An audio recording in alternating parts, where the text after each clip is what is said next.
Inside the Magic, show number 486 for July 31st, 2014.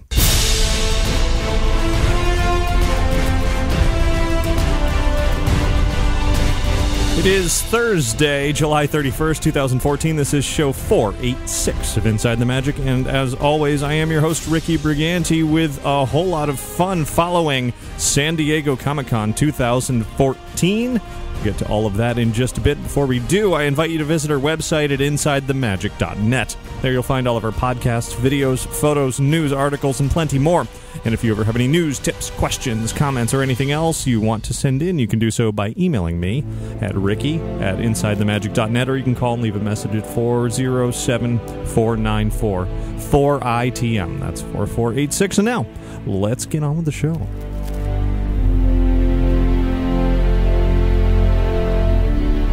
This week's episode of Inside the Magic is brought to you by Magical Travel. Do you want to travel this fall? Well, Walt Disney World has a delicious deal for you. You can book a room and a ticket package and receive the Disney Dining Plan for free.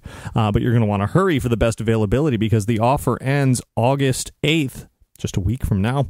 So call Magical Travel today at 866-207-8387 or visit them online at magicaltravel.com to receive a free price quote. And when you do that, be sure to mention Inside the Magic to receive a free Disney gift card for qualifying bookings when you book your Disney vacation with Magical Travel.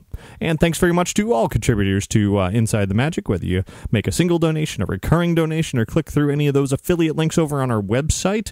It all supports this very show, and I thank you very much for all of it. And now, let's get started with a trip around the world.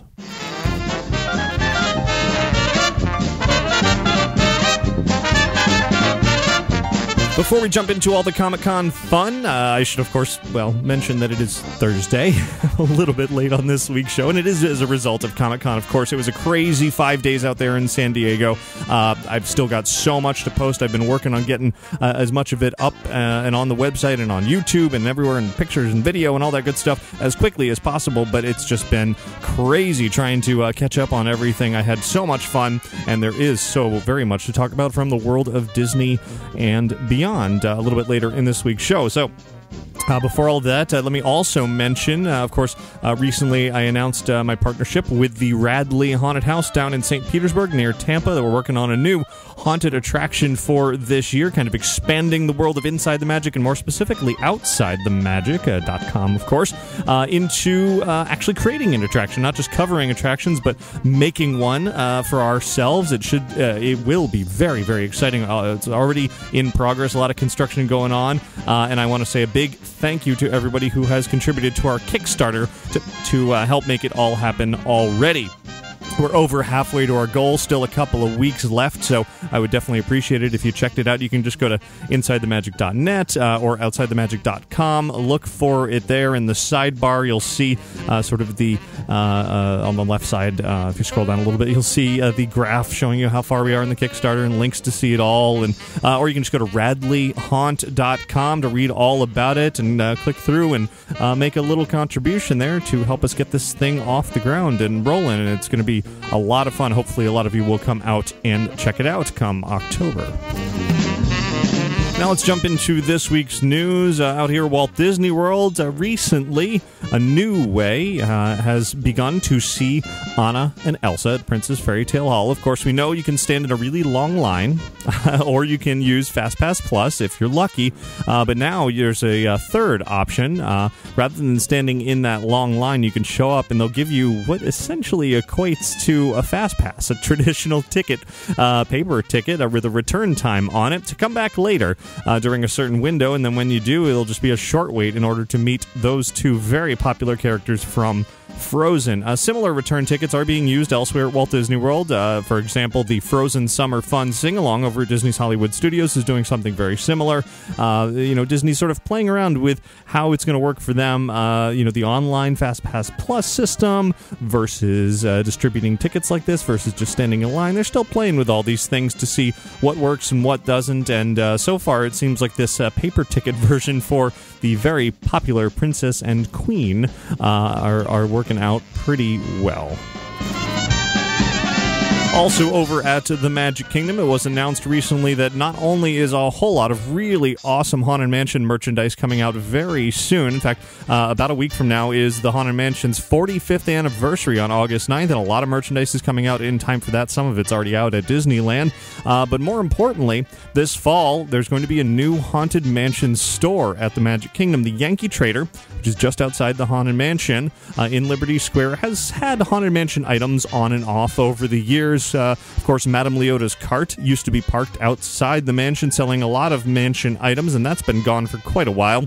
Parked backstage somewhere now. It's not destroyed, thankfully. But it seems Madame Leota has expanded from beyond a cart and into this new store location. It hasn't happened yet, though. The store is already closed, the Yankee Trader, and is in progress becoming this Haunted Mansion store. So I'm really looking forward to seeing that open and checking out all the new merchandise to come. Speaking of opening, this weekend marks the official opening of the new Four Seasons Resort Orlando, which is located in Walt Disney World's Golden Oak community. Of course, the very exclusive community that has single-family homes that you can actually buy for millions of dollars on Disney property. Well, now there is the Four Seasons Resort as well. It is a 23-acre property with luxurious accommodations surrounded by trees and lakes and protected wetlands. Very secluded. Has it's a pretty lavish cuisine as well as plenty of personal attention from the staff there, and it costs a pretty penny as well, several $100s, something like $500-600 a night at least to stay there. But it is the Four Seasons after all, very swanky place. I'm gonna head over to check it out personally pretty soon, but I've already got a preview up on InsideTheMagic.net where you can take a look at some of the grounds, some of the food, some of the elegant decor throughout the Four Seasons, and then stay tuned for a more in-depth report on what this new hotel has to offer. Coming up very, very soon is the Epcot Food and Wine Festival, one of my favorite events of the entire year. And this year, Disney has announced they are adding 2 new special events that cost a bit extra for the Food and Wine Festival. One is something called Late Nights Live. It's a street party, if you will. It takes place basically at the end of the night after the park has closed until 1 a.m. on Tuesdays and Thursdays between the UK Pavilion and the World Showcase Plaza. And it will include some live music, a DJ, entertainment, as well as a selection of food and drinks from 6 select marketplaces from the Food and Wine Festival. All of that is lumped into a cost of $79 plus tax, which seems a little steep considering you can just go around the World Showcase during the day and, sample. If you were to pay $80 or get $80 worth of food and drinks, that would go quite a long way around. But, if you want to eat a lot during this event and certainly drink a lot, you could easily make up for that. Plus, there's some live entertainment as well. Now, if you want to spend a little bit more and get even more out of it and you're staying at a Walt Disney World Resort hotel, you can get a premium package, which includes an in-room gift with some wine for if you're old enough to drink wine, of course, some wine glasses, a Magic Band, a $50 gift card, as well as, and of course they want you to use that going around the World Showcase and eating all the food. Some truffles, as well as the access to the late night live street party, and also a special premium package area that will allow you, or access to one of several of these areas that will actually allow you to order food from around the World Showcase and have it delivered to you. You don't even have to walk around. You can just pay extra and say, hey, bring me the food. So that costs $199. So if you really, really like the Food and Wine Festival and you're kind of lazy, you don't want to walk around the World Showcase, maybe that is the way to go. Of course, for everybody else who doesn't want to pay extra, Food and Wine Festival is starting up in September, and you'll just be able to enjoy as usual. Now, also coming up rapidly is Halloween season. Got some extra details on Halloween Horror Nights, both at Universal Orlando and Universal Studios Hollywood, where The Purge Anarchy has been announced to be a scare zone at both parks. Of course, Hollywood has had a Purge-based scare zone in the past. Well, now both coasts are getting it. In Orlando, it's going to be located in the New York backlot area, and of course, it will feature that familiar emergency broadcast, being able to, you can hear it while you're there, and then a whole bunch of mass masked vigilantes will be just creating all kinds of chaos in the streets. Naturally, Halloween Horror Nights begins on September 19th. Meanwhile, over at Busch Gardens, Tampa, this year's details for Hallowscream have not been announced quite yet. They're still keeping that a secret, though they have begun to tease little by little. Tickets are already on sale, even if you don't know anything about the event. It actually begins on September 26th. Will continue for 18 nights this year. And the only small amount of information that they've released so far, other than more details coming soon, is that the event will feature hundreds of roaming characters in the streets, as well as a chilling live show. Don't know what that means quite yet, but I'm sure we'll find out very soon. Now, in the world of movies, the first teaser trailer was just released from Disney for their upcoming musical, Into the Woods. You can watch it over on our website. Into the Woods, for those not familiar with it, is sort of a twist on the old Grimm fairy tales, intertwining them. You've got Cinderella, who's going to be played by Anna Kendrick, Little Red Riding Hood, played by Lilla Crawford, Jack and the Beanstalk, played by, well, Jack is played by Daniel Huddlestone, Rapunzel, played by Mackenzie Mosey, and a witch, played by Meryl Streep, as well as some sort of wolf character, played by Johnny Depp, though we haven't really had much of a look of him in the teaser just yet, along with a whole lot of other folks. Now, this first teaser, it doesn't really have a whole lot of music in it for this being a musical, and those who know Into the Woods very well know that it has some adult-oriented content in it, and apparently that's been toned down for this Disney version of the film as well. It remains to be seen just what direction all of this is headed in. As I said, you can watch the video over on our website. I personally am not particularly familiar with the original source material, though I hear it is very good, so I may need to check out the original play before seeing this movie when it comes out later this year. Now on TV, Once Upon a Time continues to make announcements for its Frozen episodes that are coming up, and Hans is going to be part of that, and it has been announced that playing Hans will be an actor named Tyler Jacob Moore. Now, a few days ago, I had a chance to speak with a large portion of the Once Upon a Time cast at San Diego Comic-Con, so you can look forward to interviews about that, talking all about Frozen coming up, not on this show, but in just a few days on the next show. Back to movies now. It was also recently announced that Pirates of the Caribbean 5 is indeed happening, and it's set for release on July 7th, 2017. Quite a ways away. Of course, producer of the previous Pirates movies, Jerry Bruckheimer, his partnership with Disney has fizzled out, so he's not involved this time around, and in fact, we don't really know much else about this film. There's a reported subtitle, Dead Men Tell No Tales, but Disney has not confirmed or announced that just yet, so it may not even be true. The only thing true for now is that Pirates 5 is indeed going to happen. Starting this weekend at the box office is Marvel's latest film, Guardians of the Galaxy, which I have seen, and it is fantastic. I am not going to review it in full on this show. I'll do that just a couple of days from now on Sunday, but in short, it's awesome. Go see it. Stay till the end of the credits, of course, and it's just a wonderful, fun, funny, action-filled movie.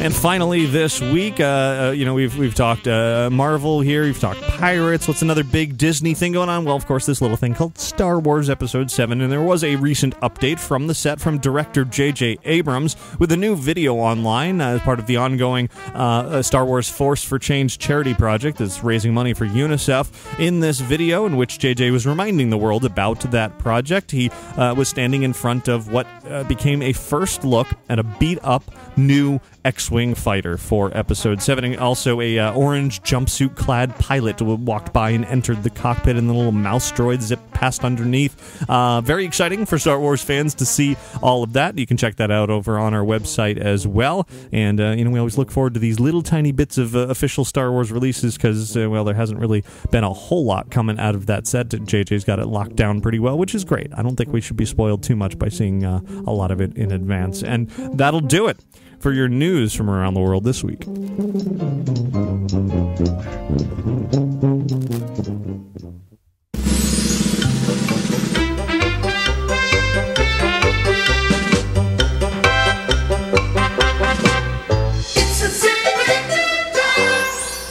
It's a Speaking of spoilers, here's a kind of a different sort of tip that I am offering up myself. Tonight, as I'm recording this, was sort of the first official screenings of Guardians of the Galaxy at the theaters, and there's a lot to be spoiled, potentially, if you haven't seen the film. I mean, that's true just about any movie, but particularly with Marvel movies, and, there's scenes in the credits and all of that sort of thing, and a lot of people complaining about people getting excited after seeing it and posting all kinds of spoilers online. So my tip to everybody is, number one, try not to post spoilers online. I know that's really, really hard to do. So my better tip is for those of you who are very sensitive to spoilers, just stay off the internet. Not always, obviously, but on nights like this where a brand new movie is coming out and all the really excited fans are going to the midnight screening, if you're lurking around on Twitter and Facebook around that time, chances are you're going to read something you didn't want to. And then you're going to blame other people for posting it. It's going to turn into this war back and forth. We've seen it a million times. And the only real way to prevent this, since the world is pretty much set on posting spoilers no matter what, it's just not going to change, is to stay off. That's my tip in general. A TV show comes on, you don't want to know what happened, you DVR'd it, you're not going to watch it till tomorrow. Well, stay off of Facebook as much as possible, and that way you don't get all mad when one of your friends spoils it for you. So, kind of a obscure tip there that only kind of relates to things here, but it's the way I try to avoid all of that frustration. So, everybody else out there, if you've got a theme park tip or even a movie tip or anything that's vaguely relevant to what we talk about here on the show, send it on in to tips@insidethemagic.net.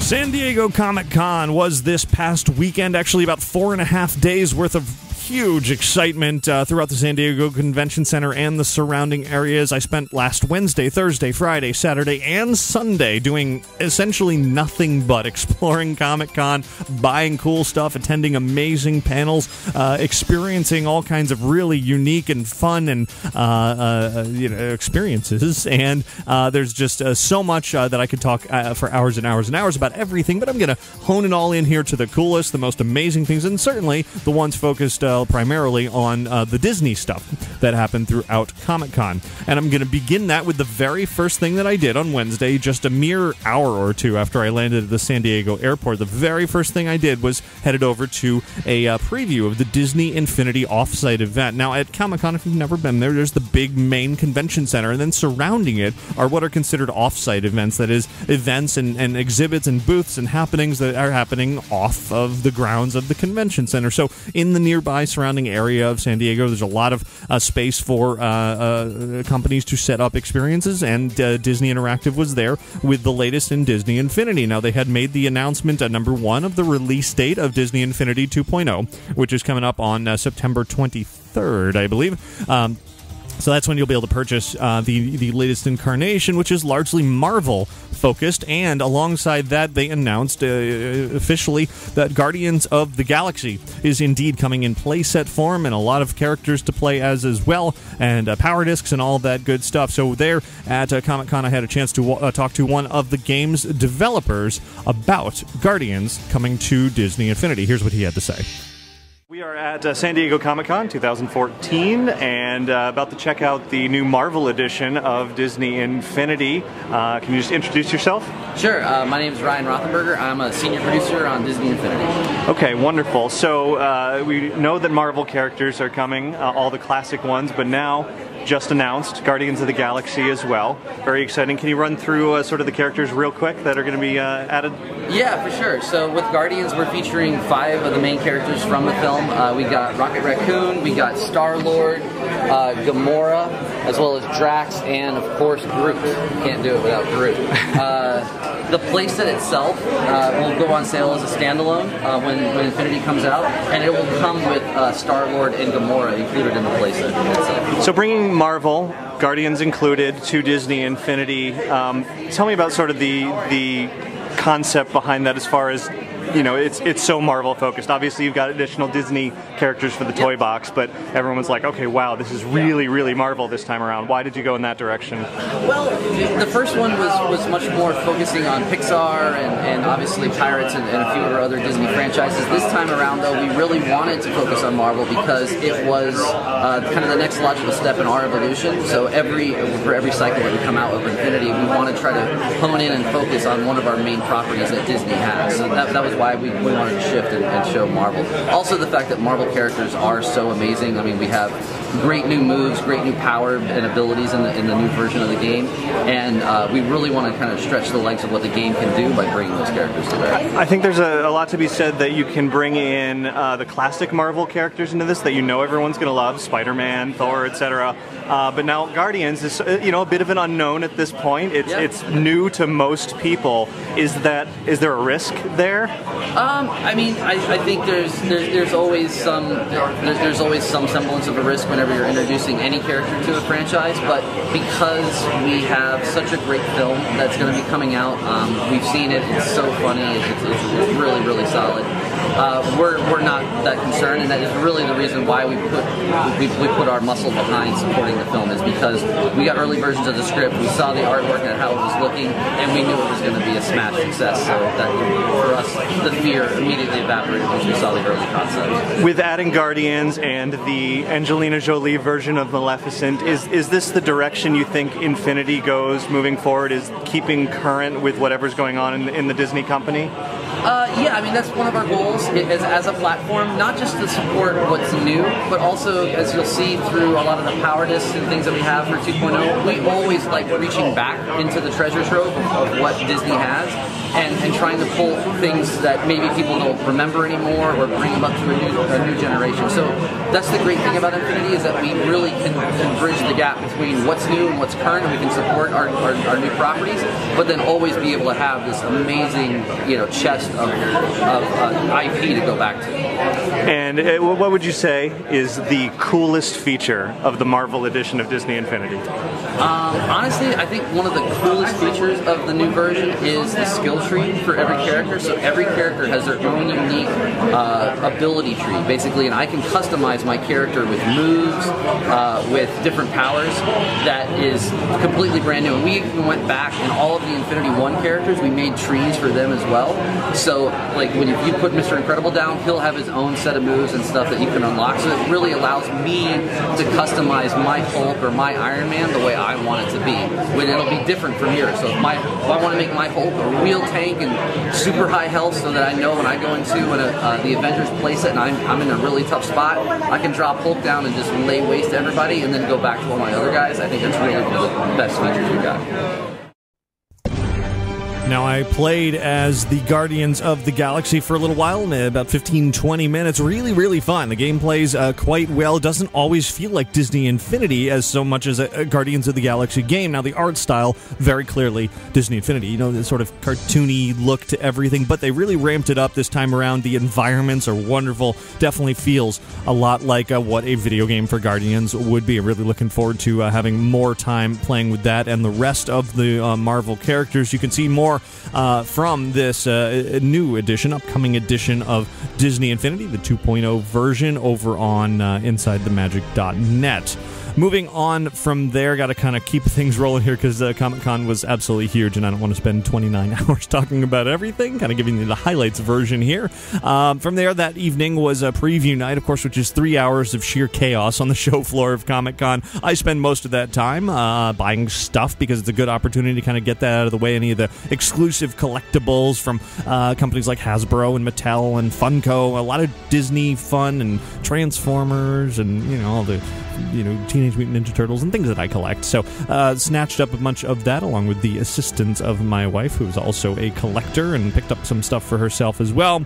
Got that over and done with within 3 hours, and then moved on to a late night party hosted by HitFix and Lucasfilm in honor of Star Wars Rebels. Now, Disney and Lucas were they were present at Comic-Con this year, but they didn't have a huge presence. There was no big Hall H panel, in front of thousands and thousands of people. They didn't show off anything from Episode 7. They didn't reveal any, huge surprises for the future, but there was definitely plenty of entertainment to be found, and this party was a nice way to sort of kick things off. Dave Filoni was there, the guy in charge behind the Clone Wars and now Star Wars Rebels that is coming up, and it was a chance to just sort of hang out on a first night to unwind a bit before the madness of 4 solid days, morning to night, wake up to go to sleep, were taking place at Comic-Con. Now, I should mention that a lot of the coverage, as I said earlier, I'm still working on posting, but a lot of it's going to be found over at OutsideTheMagic.com as well.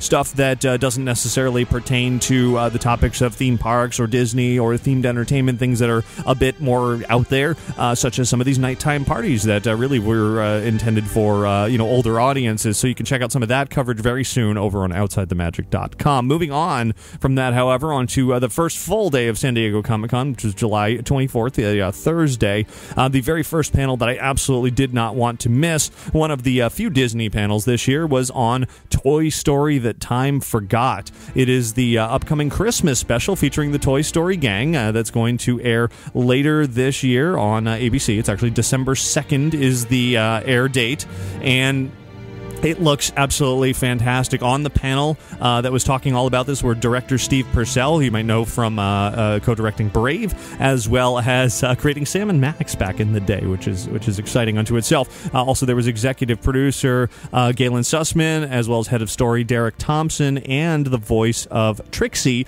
Kristen Schaal, was there as well. And the panel was very, very entertaining. A lot of fun first looks at what Toy Story That Time Forgot was going to look like. They introduced characters called the Battlesaurs that are huge new parts of the Toy Story universe. They're kind of Gladiator meets Thundercats with a little bit of Dark Crystal in there. These dinosaurs who really believe they are on whatever planet they're on to battle, and have these, they're all full of armor, and they have their factions, and any toys that come into contact with them, well, they feel like they need to fight them. And that's kind of the basic premise of this. Of course, tying it into all into Christmas is the fact that these new Battlesaur toys are this one kid's big Christmas present, and they're all over the floor as the toys go. The Toy Story gang goes and wanders and finds this giant Battlesaur playset set up ready in time for Christmas, and they go exploring in there, and of course hilarity ensues, especially with dinosaurs Trixie and Rex, who are kind of the stars of this, because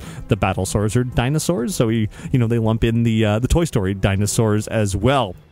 It's wonderfully entertaining. I didn't see the whole thing, but they showed some clips from Toy Story That Time Forgot, which were great. Showed a lot of artwork. Of course, there's toys coming for all of these new characters, which is wonderful. These Battlesaurs are just fun new additions. There's one called Reptilus Maximus, and he's voiced by Kevin McKidd, who was also a voice in Brave. And then, of course, as I said, Kristen Schaal voices Trixie. There's also a new character called Angel Kitty, a cute little Christmas ornament, which immediately is going to become a beloved character. So later in the day, the group that I just mentioned were available for some interviews, sharing some insights as to how Toy Story That Time Forgot came together, and what it was like to sort of once again bring the Toy Story gang back together and develop this. So here you're going to hear from Steve Purcell, Galen Sussman, Derek Thompson, and Kristen Schaal. Now, I personally did not have a chance to do this interview because I was in another panel at the time. However, a voice that you recently heard here on the show, Andrew Sims from MuggleCast and Hypable, was kind enough to share audio of the interviews, which I am going to share with you right now. We begin with the specials director and producer talking about what it was like to work with the Toy Story gang. We have to think about not just what does this mean for the characters on screen, but what does this say to the audience members that are watching. So we're looking for the hook into the emotion, the honesty of the emotion of the characters, so we have something to hook into as an audience. What's it like telling Tom Hanks what to do? That's pretty overwhelming. Like when Tom Hanks walked in the round, it's like, oh wow, there's Tom Hanks. I don't know if there's room for me because he's such a big. He's Walt Disney. Yeah, he's such a personality. Walt Disney. But what's great is he's such a fantastic workhorse. Like he would, do you need another yell? Do you need another grunt? Like he was totally willing, and he had prepared. He had read everything beforehand. Knew this, was excited about the story and understood what we were trying to go for. So it was a really exciting. Steve, he had this vision of battle swords, and it was just so compelling, and he was ready to make it. So there we go. I mean, when we refer to ourselves as being a director-driven studio, and what that ultimately means is that directors have these ideas and visions, passion to tell a particular story, and when they're ready to do it, that sort of dictates when that story is going to come out. Well, Trixie, because she's a dinosaur, she's total fit for this, Trixie and Rex, and they have totally different personalities from each other, even though they're both video game fans. Trixie has this quirky point of view that felt like she should be the one that drives this, and it was her want that got us into this world that, where she was feeling like she's a dinosaur, but she's not getting acknowledged as one, so let's put her in the middle of a place where this kind of ultimate dinosaur idea is fully acknowledged, and she gets to just get, she's hip deep in it. It's just washing over her all the time. Of course, actor Kristen Schaal was quite enthusiastic about getting the call initially to play Trixie for the Toy Story 3 film, and then now again for Toy Story That Time Forgot. And here's what she had to say about working on it. Such a lucky break for me, like such a big deal. I couldn't believe it. And the first time I walked on the Pixar campus, it was like, like walking through, Willy Wonka's chocolate factory. It's like unreal. I felt so thrilled. And also, like, after it came out, and I was like, oh man, this is something that I was saying. I feel like the Toy Story movies are so good and so special and so timeless. I was like, this is probably, at least I know there's something when I leave this earth that will be left behind. Is Trixie. Because I think people will be watching them for a long time. When you came in for Trixie initially, did they say just do your voice exactly how it is, that's it? Yes. That's what they said, and that is the note that I'm given on all of my jobs. They all want this. They want this. Yeah. And I think the reason is because, if you do a fake voice, like, it's hard to... It comes off as a bit insincere, at least when I do it. Some people have an amazing range of voices that they can dip into, and it's this, but people buy this. So I gotta sell it to them. It makes it so unique. I mean, it's one of the more unique voices in Toy Story, I think. Yeah, you're right. You get to spend more time in the booth, which is nice, and so that's basically it. More time in the booth. I think before, like, Pixar is known for, sort of being top quality, like and just putting time into things and a lot of thought and making everything beautiful. And I want to say perfect, even though that's kind of a weird word to use. But I always, so I had to spend a lot of time in the booth getting every line perfect for me and for them. And like when I watch Trixie, there's just never a moment where I'm cringing. Like, I'm always so proud because it always comes out great. So it's nice to be part of a really big, fun company. Pixar, owned by Disney. Everything owned by Disney. Just found that out. Marvel, Indiana Jones, Star Wars, Muppets. Now, in addition to the head of story, Derek Thompson, he was also joined by composer Michael Giacchino, who has worked on many Disney projects, including going to be composing the music for A Toy Story That Time Forgot. And they took a little bit of a trip down memory lane in order to kind of get the inspiration for the retro style of some of these toys, like the battle swords for Toy Story That Time Forgot. Well, we certainly had a selection of footage, and we showed some of the stills to frame the Christmas conversation. There were a few. We were very conscious of trying to keep the Christmas ingredient integrated in the show in an organic way and not feel like a tacked on thing. So beyond the fact that it's the setting of Christmas, we have the Angel Kitty and her participation in the show actually expanded during the story development, because she could represent a sort of the voice of holiday wisdom. And we looked at old, obviously Charlie Brown Christmas is a great job of kind of having a real heart about the values, and we talked a lot about values at the holidays, like giving and surrender, and this notion of giving is really important. Does a toy give themselves over to their kid when they're played with? And Trixie's issue in the beginning is that she wants to be played with a certain way, so she's going on an adventure to sort of learn about what it means to give oneself and give oneself over to their child. So we felt that kind of thematic, character-driven element was really connecting to Christmas, but also the dressing of, and the fact that Mason gets all the battle swords for Christmas. He's a kid who gets every toy. We all grew up with a kid like that, and yet he would rather play with the Optimum X, and so now you've got this entire society of rogue battle swords. So at the end of Toy Story 3, when Andy gives the toys over to Bonnie, it's sort of meant to reset the dynamic of the toys, because you have Bonnie's toys and then Andy's toys meeting together, and the way that they relate and their character dynamics shift, which is a natural thing for any of us who go to college or go to grad school or go to real jobs. We shift in our relationships, and we wanted to pay attention to and have care to note aspects of the toy personalities that we remember, like Woody's need to be the ombudsman, to be the mayor, the greeter when Breptilus shows up and he gets completely ignored, or Buzz being kind of confident and cocksure, and Rex being neurotic but then fulfills that neurosis with his new arm. So we were looking for ways to play on those character traits that have been established as classic, but to shift the dynamics and to shift the relationships in the course of the story is something that's really fun to do. We brought in a lot of our childhood favorites into our story room during the course of this movie. So I had my Kenner Alien and my Shogun Godzilla in there. Steve had, he found some really weird ones. What? The Shogun? Oh yeah, those are great. We would sort of bring a sprinkling of new toys that sort of represented some of the spirit of what we were going for with battle swords, but we brought vintage stuff. Brought in my Han Solo and Hoth gear, which goes into the Tauntaun with the sculpted legs.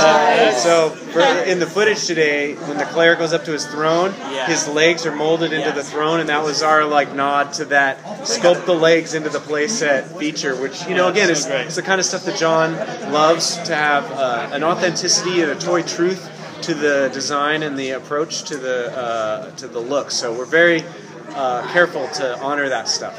That got a big laugh from the crowd, though. Yeah.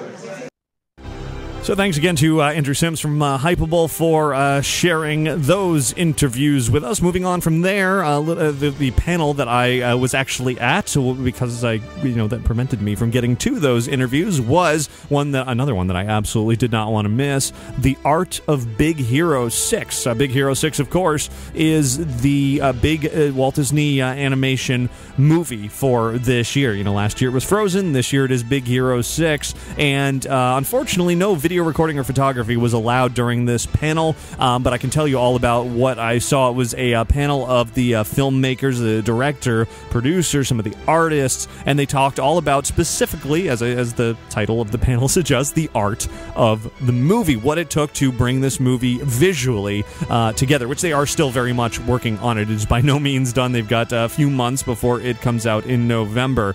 They focused at the beginning largely on sort of the creation of this fictional city of San Francisco, the mashup of San Francisco and Tokyo that will be the setting for this movie, this superhero movie starring sort of this ragtag group of teenagers who get together to fight off this villain that nobody will believe is actually in existence. So they took it upon themselves to do that. So in order to create this setting, they toured the real-life cities that it was based on. They created these 23 distinct districts for San Francisco, each with its own look, and then once they sort of set up the rules and how each of those areas would look, they let the computer kind of do the rest and had it procedurally generate the actual buildings and the landscaping and the how it would all come together. They programmed it, of course, to do all of that and created this massively detailed environment that the movie is set set in, and they're hoping that, since they put so very much work into making this a believable place, that it's going to be used sometime again in the future, a short film or a video game or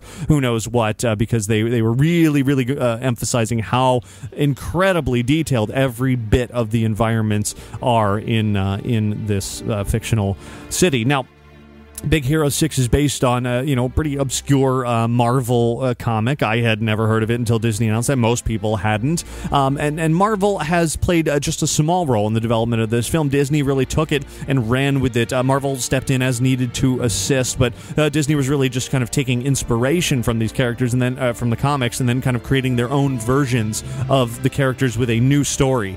So this truly is a Disney film. It's not a Marvel film. It's just based on a Marvel property, which is an interesting little twist there. The 6 main characters of Big Hero 6 are Hero, Baymax, Honey Lemon, Go-Go Tamago, Wasabi no Ginger, and Fred. And each definitely has their own style and personalities that are reflected in the way that they dress. They have sort of their normal everyday look and then their superhero looks. A fun little story that they shared about the look of Baymax, which is this nurse robot. That's what it's intended to be.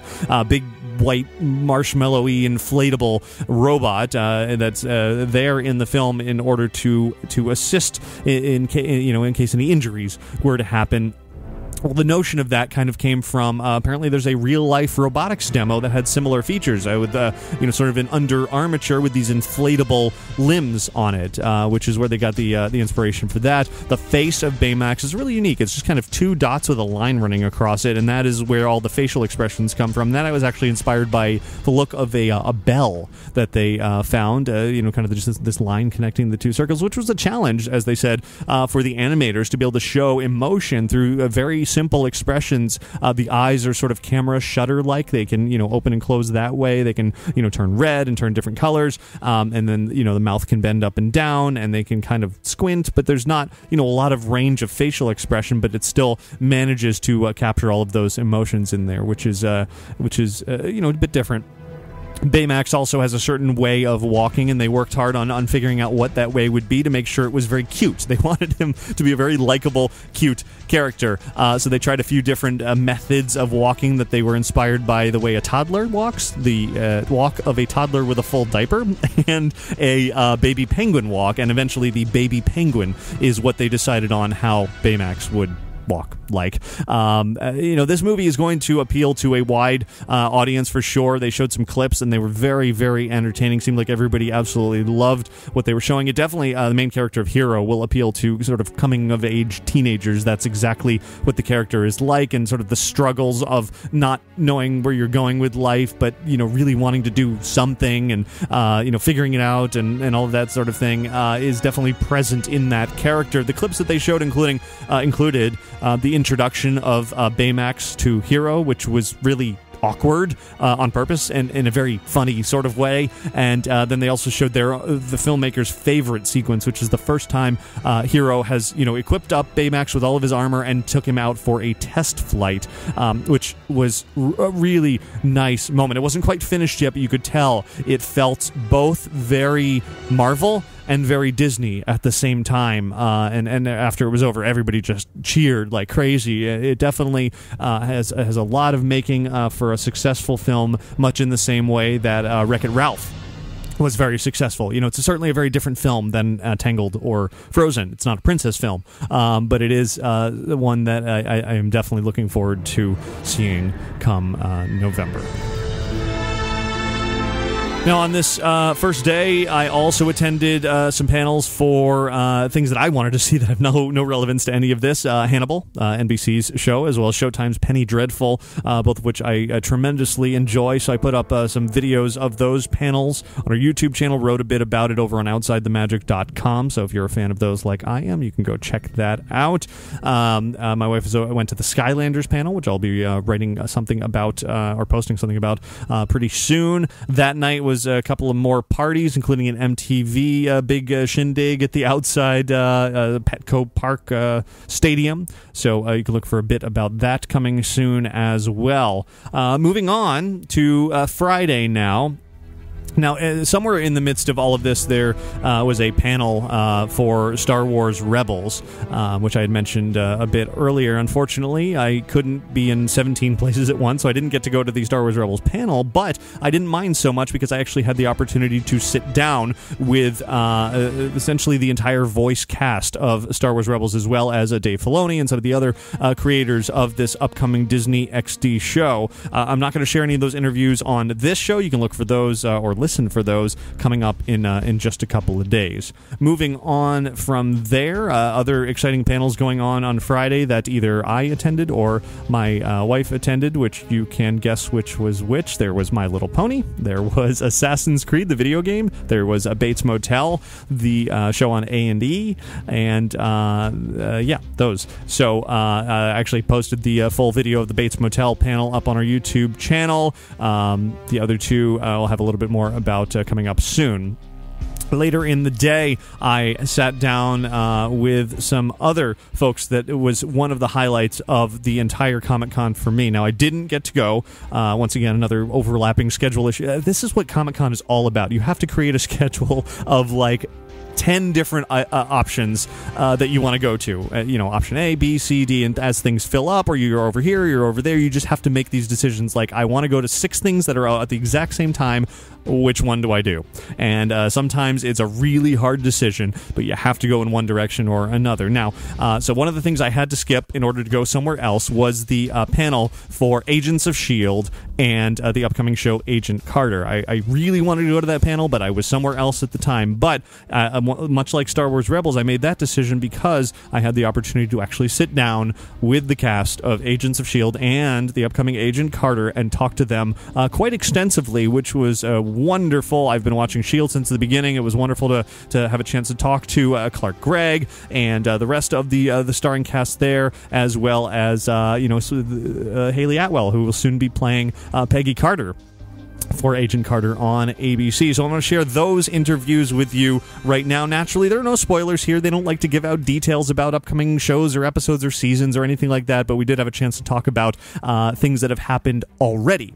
So if you haven't already caught up on Agents of S.H.I.E.L.D., there may be, or likely are, some spoilers here, so beware. But you're going to hear from, and I'll just throw the characters' names out here in case you don't know their actors' names. You're going to be hearing from Agent Coulson first, followed by Skye and Ward, and you'll be hearing from Fitzsimmons. Unfortunately, Agent May had to leave before I had a chance to talk to her, so I didn't get a chance there. But then you'll also be hearing from some of the creators of the show. Following all of that, you'll hear from Peggy Carter and the creators of Agent Carter as well. So I'm just going to play all these interviews back to back to back to back. They're very entertaining, very informative, and a whole lot of fun. So let's kick it off with Coulson himself, Clark Gregg. Hail Hydra. No, what? Just kidding. We need a cool thing like that. Hail Shield. It's not the same. It doesn't seem right.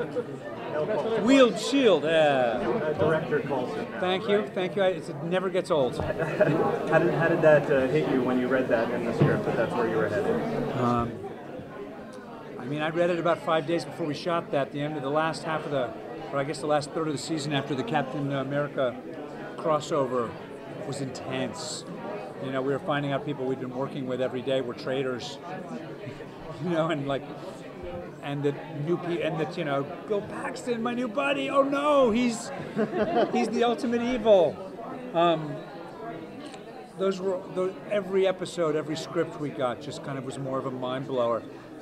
But then to kind of honestly just every step of the way with this guy, from my neighbor down the street, Jon Favreau, has a couple of lines in Iron Man, and he knows I'm a fan, to kind of Joss Whedon pulling me into a room here right before the Thor panel 5 or 6 years ago, or 4 years ago, saying, listen, you have a big part in the Avengers. Coulson's got a big part in the Avengers. Any one of those moments could have killed me, but the scene I read where Nick Fury explains that the reason this Avengers Initiative procedure was used to resurrect Coulson is that he technically is an Avenger, and now he's the director of S.H.I.E.L.D. I was kind of like, I was speechless. I was a mess that day. It was a really fun day to have someone of Sam's caliber show up and just nail it in that episode and kind of it's just moving. Honestly, as an actor, I've never gotten to play somebody this long, this much. And the days when there would be terrible news for Coulson, the producer started to realize it's a mess. Today, I have trouble. There's a membrane that's getting thinner and thinner between us. So are you tired of hearing Hail Hydra yet? No, I never get tired of it. It's great. Where does that dynamic go from here? You know, between the two of you, obviously there's a problem brewing. Potentially.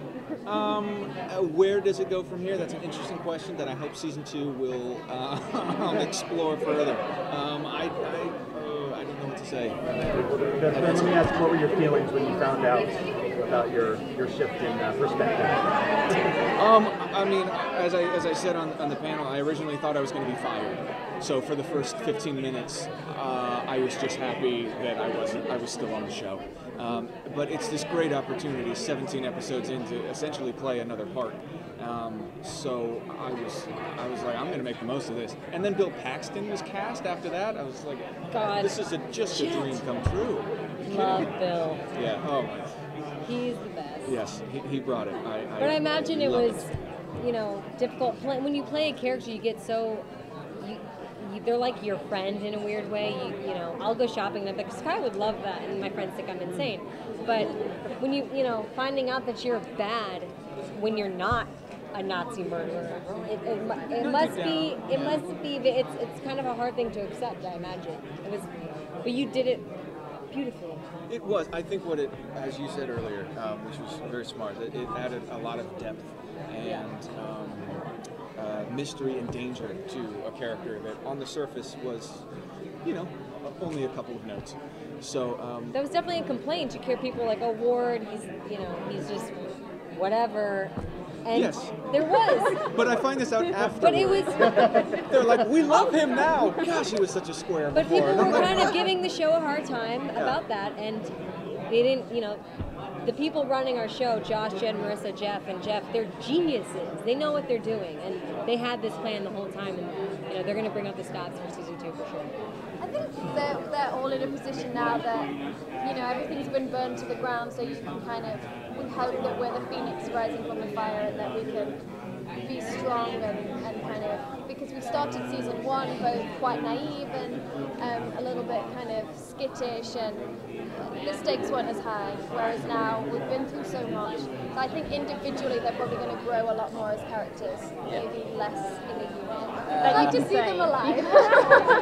Yeah. It'd be good if they were alive. That's kind of the main thing, yeah. Just staying alive from episode to episode is kind of the biggest thing right now. Because we're literally turning pages, just being like, are we still there? Yeah. How do you keep the excitement of Agents of S.H.I.E.L.D. up when the movie characters are not crossing over? Those seem to be those sort of big wow moments. Well, that's not to say that can't continue to happen, but certainly, go ahead. No, I would say it didn't really affect. It wasn't like more people tuned in when Fury was there than other times, or when Kobe was as Agent Hill. Right. We love having them, and I think diehard fans like to see crossover, that the whole universe is connected, and so we like it for that reason. But nobody would be happy if we brought them in and didn't have a cool story for them. And so if we have a cool idea for a story for Lady Sif or Agent Hill or whoever, assistant director, former Lady Hill, we'll talk to the movie people and see if we can make it happen, or they've actually pitched stuff to us as well, which is fun to sort of make the puzzle really big. And now that they're doing Agent Carter as well, we have a very extraordinary situation, which is, now we have 2 television series in order to talk about this canvas that is the Marvel television universe, and in its own unique way, we left last season with Director Coulson being given a directive, which is make it work. Take S.H.I.E.L.D. and rebuild it into something. What will it become? What will each of our characters become? At the same time, what Carter is going to enable us to do is to go back to the beginnings, to see why it was necessary to have a S.H.I.E.L.D. in the first place. And so it's a really interesting way of bouncing back and forth in 2 completely different shows that can echo each other in terms of thematically where they're going, but at the end of the day, all that really matters is, do we care about the people, and are you going to be invested in them? And one of the things that I don't think the show gets enough credit for is that, when you stop and you think about it, Agents of S.H.I.E.L.D. did not have the benefit of 50 or 75 years of characters that are running around. What they had the benefit of was an extraordinarily talented Clark Gregg, who came to us from Iron Man 1, and then 5 brand new characters that we had to make sure that people cared about. And the fact that people are still talking about what happened to Ward and are curious about what is happening to Fitzsimmons and who is that mysterious man that wants to know about Skye, that means they did it. You're in. And that's fantastic. That we're able to build the Marvel Universe out that much further and have people care about these people is very, very exciting. And now let's circle back to Clark Gregg, Agent Coulson, or Director Coulson, for him to talk just a little bit about what we can expect from his character going forward. He went from a guy who was having a lot of secrets kept from him last season in a way that made him suddenly hate secrets, though he'd been keeping them his whole adult professional life, and didn't feel comfortable keeping them from the people he cared about on his own team, to the director of S.H.I.E.L.D. has no choice but to keep secrets, or he's going to cost people their lives. The job he's got is bigger than any personal loyalties. So it'd be very interesting to me to see how much of that kind of bigger-hearted Coulson, who came back to life, is allowed to function within that job, because the job he's got, putting back together an outlawed organization that everyone wants to annihilate, indict, arrest, with very small resources, is a formidable task. And I think what's exciting about it is it's going to be brass knuckles, old school, like Cold War era espionage, and the people he's come to trust, Agent Skye, Agent May, Fitz and Simmons, are really going to be challenged. And there's going to be new agents. We just learned about Lucy Lawless, who's such a badass, coming to our team. And I just heard the words Mockingbird, and I don't even know what to say about that. Of course, what he was referring to there at the end were the recent announcements for Agents of S.H.I.E.L.D. that Lucy Lawless, Xena, was going to be joining the cast, as well as somebody is going to be portraying the Marvel character of Mockingbird. Don't know a lot about how all that's going to work together, but moving on from here, let's hear from some folks about the upcoming show Agent Carter, which of course is spinning off from the Captain America universe set back in in the past, around the Cold War time. And we're going to begin here with Haley Atwell, as well as one of the creators of the show. It's a dream, because there were such wonderful experiences playing it in the first Cap and the second, and then even doing the one-shot. To get the call to say there was enough interest from the fans to make something like this was a dream. It's kind of the gift that keeps on giving and keeps on coming back and changing my life for the better. So I'm very grateful to this man here to make it all happen. Well, we made the one shot with no agenda other than to tell a great story. To tell a great story with Peggy Carter. And we knew we had to go back in time because she wasn't frozen in ice. There was no experimentations done on her. She didn't have a red skull, or her brain wasn't put into a television or a computer. So what are we going to do? Let's go back in time. We went back in time. After making the one shot, we showed it to some of the higher ups at Disney just to show them this, as we show them any film we make. And they knew we had something special also. And they said this would make a great television show. And then that's why we're here. How do you feel Peggy Carter fits in with the other strong females of the Marvel Universe? I think Marvel has a lot of strong female characters, and we've always, you look at Pepper Potts and Black Widow and on and on. But we've been asked, Kevin Feige and myself are asked all the time, when are you going to make a female heroine? And I think that question's been answered now. We're doing it. How does it feel to play that heroine? No pressure. It's a privilege. It really is. To think this is a character that's going to have an impact on younger women is great. And I think what she stands for is pretty fantastic.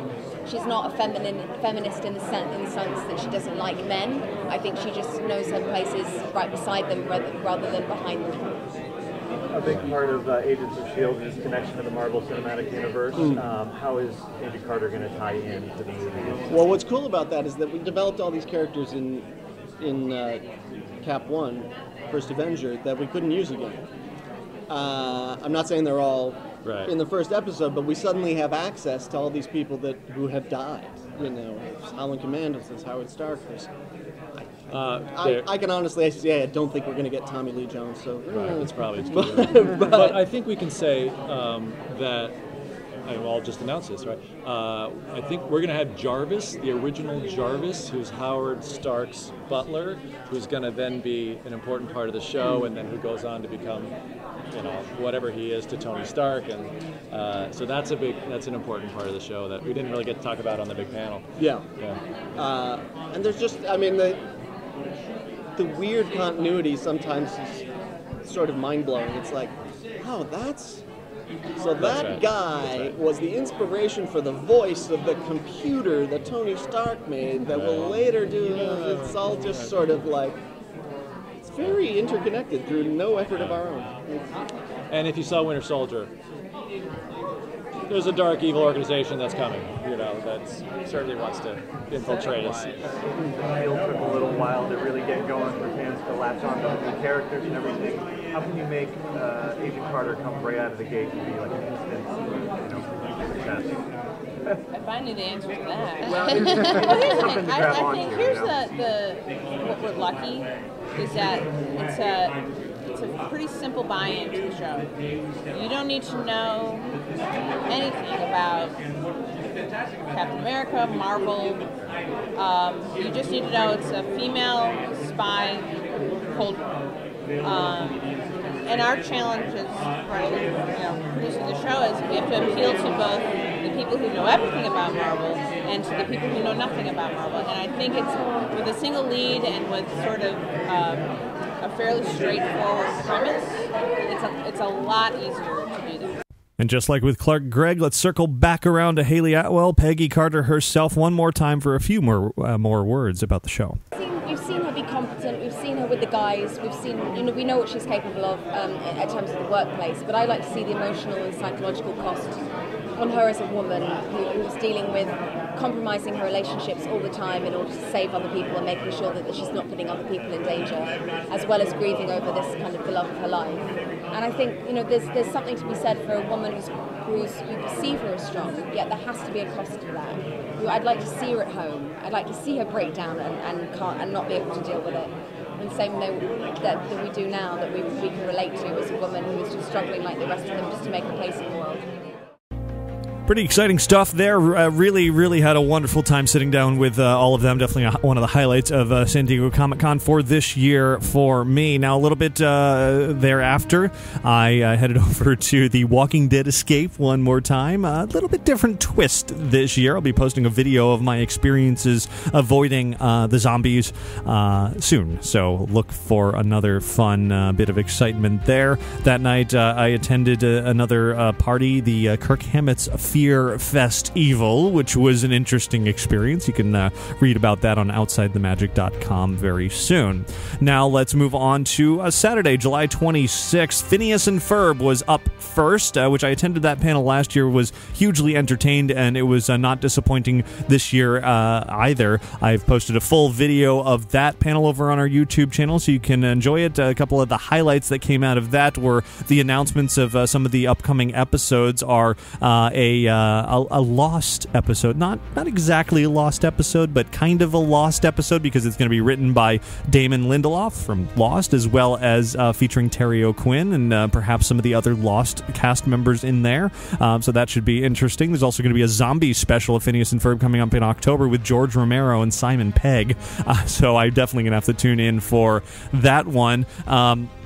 The creators of the show also noted that in the upcoming episode in which we're going to see sort of teenage versions of the characters, they actually hired an artist that they found on DeviantArt because they saw her artwork of these older versions of the characters and loved it so much and knew that they couldn't do any better. They decided to just hire her and have her develop the looks of all of the characters for this episode as sort of a freelance artist for the show, and she was there in the audience and was just beaming, and that's just so awesome for the creators of a huge mega hit for Disney going online and pulling fan art and hiring people, just plucking them out of nowhere for that, which is just a tremendous thing. So you can check out that panel over on our YouTube channel, as well as the next one that I attended, which was Nickelodeon's Teenage Mutant Ninja Turtles, with the first appearance of Seth Green replacing Jason Biggs as the voice of Leonardo. There were a couple other folks on the panel that had never been there before, as well as a kind of impromptu song from Greg Sipes, who plays Michelangelo, which was entirely hilarious. So definitely go check that out. I did not make it to the Once Upon a Time panel, again, because of scheduling issues and conflicts and all of that, but I did sit down, as I said earlier, with the cast of Once Upon a Time to talk all about the upcoming season, particularly Frozen, so you can look forward to those interviews very soon as well, not on today's show. Later in the day, Saturdays always ends big with the Marvel presentation in Hall H. Now, last year, if you remember, Tom Hiddleston came out dressed as Loki and completely in character, and really nothing could possibly have topped that this year, so they didn't even really try. I mean, they definitely had star power up in on the stage, where most of the Avengers came out, including James Spader, who's playing Ultron in the upcoming Avengers 2. They talked about Ant-Man as well, including some of the stars of that. They announced that Guardians of the Galaxy 2 is in the works, and showed some footage of this, that, and the other. It wasn't as huge of a oh my god, that's amazing sort of thing as last year, but definitely very, very entertaining nonetheless. Moving on to Sunday now for sort of wrapping this all together. Sunday was a day for me to just explore. I actually skipped all panels I had on my schedule. Sunday's kind of a light day at Comic-Con, and it's very easy to skip everything there in favor of exploring the show floor more and more and more, because there's so much to see there, and the offsite events and everything. So I just sort of had a free day. Now, throughout all of the days, I was photographing everything. Certainly a focus on all of the great cosplay, the costumes that were present, hundreds and hundreds of photos, and I compiled like a 10-minute video that I have up on our YouTube channel, so if you're a fan of cosplay, definitely check that out. A lot of really amazing costumes, Disney and many others as well. I had a chance to do some really excellent other experiences on the show floor. There was a walkthrough sort of haunted house from Guillermo del Toro in promotion of the upcoming film Crimson Peak. In addition, at the Legendary booth there was, and this is a kind of a trend throughout Comic-Con this year, this virtual reality Oculus Rift technology, which I just published an article about today, about using this technology to promote all of these different TV shows and movies. This was my first time ever experiencing the Oculus Rift system, though it's been around for a couple of years now. And it is tremendous. It's the best virtual reality I've ever experienced. Completely smooth, very immersive, high definition, 3D. It is not perfect. It's it has a few issues to be worked out, a lack of peripheral vision, and a little bit of a screen door effect. But that aside, it is really, really amazing. Especially this Pacific Rim experience that was in the Legendary booth, where you become a Jaeger pilot, and it felt like I was right there in this giant mech alongside another pilot, and we were fighting off another one, and it was just explosions, and I got to look 360 degrees around, and it is so responsive. It is perfectly smooth. You could even look down and see your own body that's not actually your body, but the body of the pilot, and it was just a tremendous experience. Another one that was great was promoting the X-Men, the newest X-Men film, in which you would sit down in Professor X's wheelchair and become him and wheel into Cerebro, and you have the helmet on, and you in a full virtual reality experience, you are Professor X, and you're engaging the world through your mind powers in search of Mystique, which was another really excellent experience. Off-site event over in the Petco Park Interactive Zone, an outdoor experience, was for the Fox TV show Sleepy Hollow. Again, another use of the Oculus Rift VR technology, and it was right up my alley, because it was in a graveyard. You saw Ichabod Crane come out, and then spooky things happened, a little bit of a startle, and then the Headless Horseman comes along and chops off your head.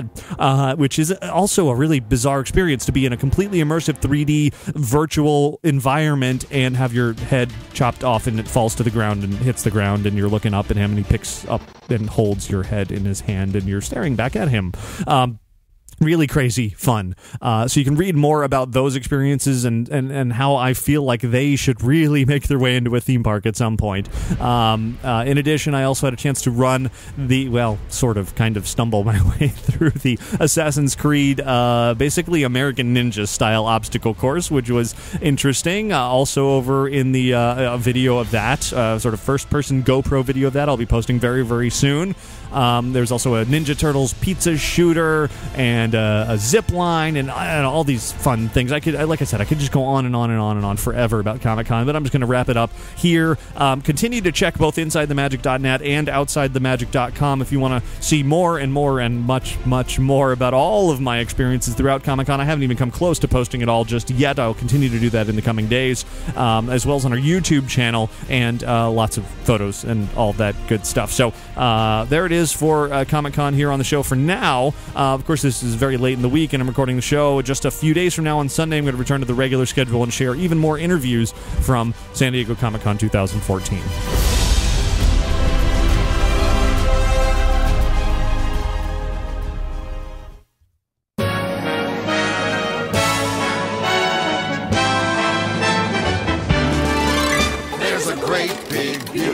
Tomorrow. That's where I'm going to wrap up show 486. A whole lot of fun from San Diego, to a little bit of news, and fortunately, while I was out there wasn't a tremendous amount of Disney and theme park news that happened, so I didn't miss a whole lot. All the attention was really on that convention, and I can't imagine a whole lot's going to happen between now and Sunday either, which means I can devote even more time to not only that, but also my review of Guardians of the Galaxy and an interview related to that as well. Coming up on Sunday. So, as I said, back to the regular schedule. Then next week, Friends of the Magic. I should have mentioned this earlier in the show, but I'm going to be at the Friends of the Magic gathering at Disneyland next Friday, having a meetup at 10 a.m. I honestly don't even know exactly where that's happening or how it's happening or what it is, but it's going to be fun. So follow me on Twitter and Facebook, and I will post all of the details very, very soon. This is the event put on by Window to the Magic and Paul Berry out at Disneyland. Yes, I'm going back to California again. So I'm going to be out there for a couple of days, and then I'm going to the Scare LA convention over the weekend, next weekend, to take in all of the Halloween in August fun stuff, as well as some presentations from Universal and Knott's and the Queen Mary, and some other really exciting Halloween style happenings. All of that, of course, will be posted, some of it on InsideTheMagic.net, a lot of it on OutsideTheMagic.com as well. So a lot to look forward to over the next week or so be sure to continue to follow on Twitter and Facebook and YouTube to stay on top of all of that fun. I do want to thank Magical Travel for sponsoring this week's episode of Inside the Magic. You can find out more about their services by visiting magicaltravel.com. And between episodes of this show, definitely visit our websites, plural, I suppose now, InsideTheMagic.com, as well as InsideTheMagic.net, as well as OutsideTheMagic.com, depending on your preference, whether it's going to be the Disney family-friendly side of themed entertainment or the adult-oriented stuff on the outside side of things. We're just getting rolling over there. A lot more really exciting things to come for those of you who are interested in all of that. So, big thank you to all of you for listening each and every week and for being patient with me this week for a late podcast, and have a magical week. See you in just a few days on Sunday. Goodbye. Beautiful tomorrow, just a dream away.